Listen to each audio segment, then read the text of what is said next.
Good evening, everyone. Hope you had a wonderful weekend, restful weekend, and you've had a wonderful and restorative day today as we go into our week. I missed last week because I was actually on vacation and it was quite nice.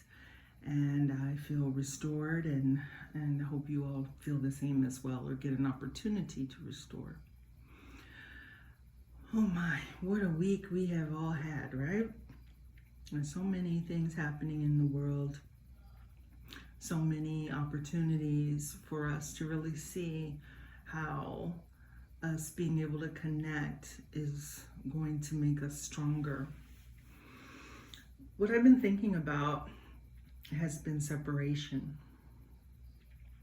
Because right now it feels like there's chaos, of course. It doesn't feel like there's chaos. There is chaos in the world. That is an absolute truth. But it made me think about a time when things were chaotic for me and there was a separation needed. And one of my friends that I send this to, and I talk about different people that I, share this site with, and of course don't give their name or background, but I do share the experiences that I have with them and our friendships. And one of the people that I share this with, a lady who's a nurse and she lives in Maryland, and she has 3 children and a pair of twin daughters and a son who I love them all very much. And there was a time when we were working together, and me and the mother were working together, and we had been working together for several years, and there were ups and downs at the job, but there was a new person that introduced themselves into the position of like our direct supervisor. And she just was not someone that either one of us would be able to work with. She was just not the personality fit.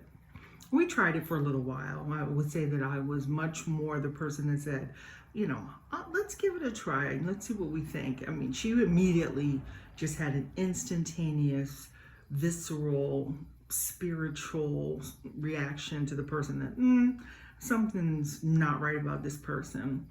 I didn't have that experience. I wasn't quite sure. So I really was the one that was the driver there to go, let's see what we think. And it's not like we both were going to make the same decision about staying or leaving, but just in talking. But it did develop very quickly that this person was not a person of light, that she was very, very wicked at her core and dishonest. And that's just something she and I cannot, as people, as nurses, we just cannot tolerate that. So in our own particular experiences, we decided to separate ourselves from the job. My experience was different than hers. The timing was different. Everything was different. But one thing that was the same for both of us was that we knew that the precipice that we were standing on was not a place that we were going to be able to stand any longer. But also, we didn't know where we were stepping into. I wound up moving to another state. She wound up staying in the state that we were in, or where we were working in at that time. Our journeys took us in different directions, but essentially we're at the same place of we've been at this particular job for years.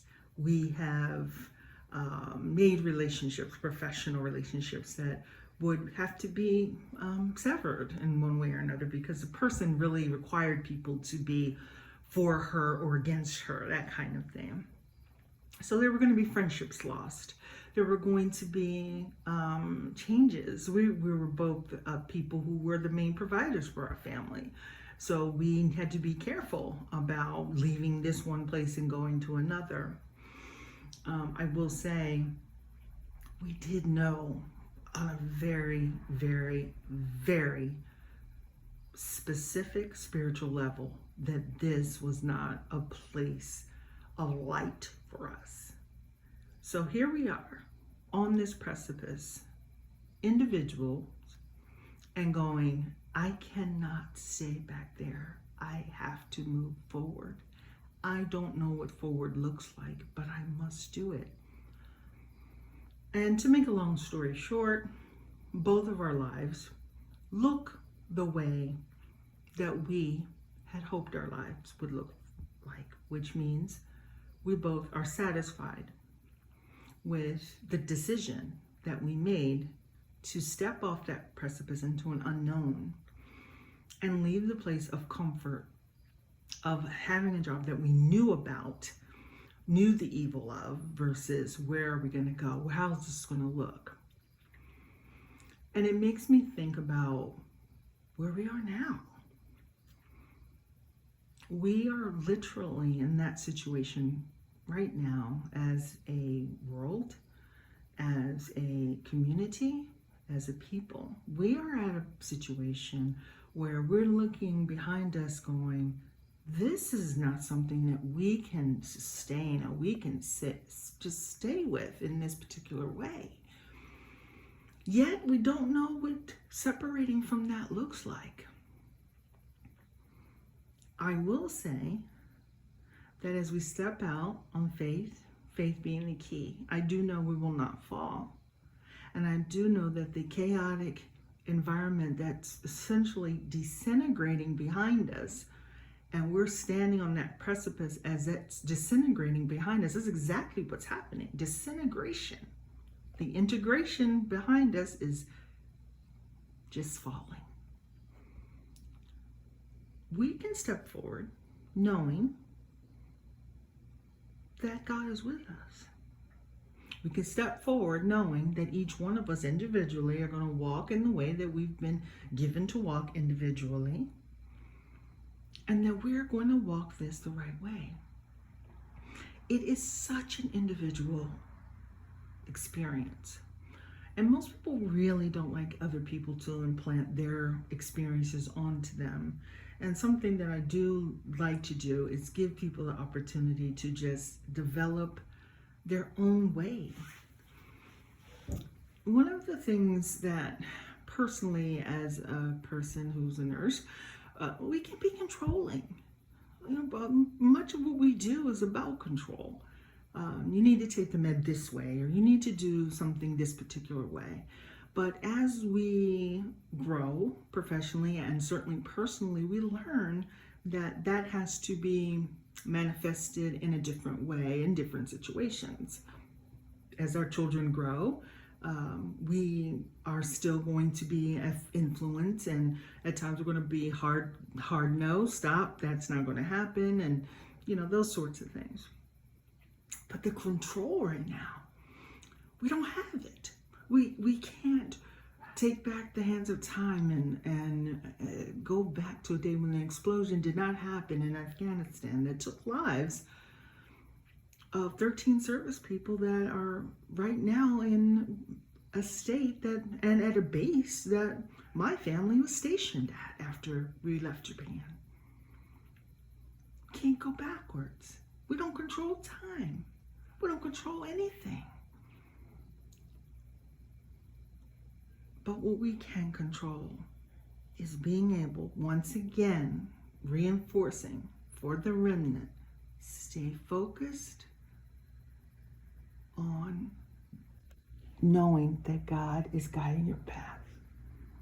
Separating from a disintegrating situation is scary, but it's essential. It is no longer safe to be in that situation. It is no longer safe for you spiritually, emotionally, or physically to be in that situation. I'm not talking about people leaving jobs or spouses. I'm talking about those situations that you are battling with, even if it's just a mindset. Okay? Separating and moving forward at the right time is key. How do we know in the right time? That is the challenge. How did I know it was the right time? How did this nurse that I work with know it was the right time? We each knew it was the right time when it was the right time, where we knew this is not for me. This will not be where I'm going to plant my seed of work and my energy to get a fruit of wickedness. We both have a strong reaction to that sort of person. Oh, but the joy of making that separation has been satisfying. It's not been perfect, but it's been satisfying nonetheless. Separate yourself when you need to. Know that what's disintegrating is going to disintegrate. God has already ordained it's going to disintegrate. But know that as you move forward, your feet are firmly going to be planted on strong, integrated ground. That's all I'm going to say this evening. I love you all. Miss every single one of you. Big hug coming towards you. And I look forward to talking to you again. Have a great week. God bless you. Bye.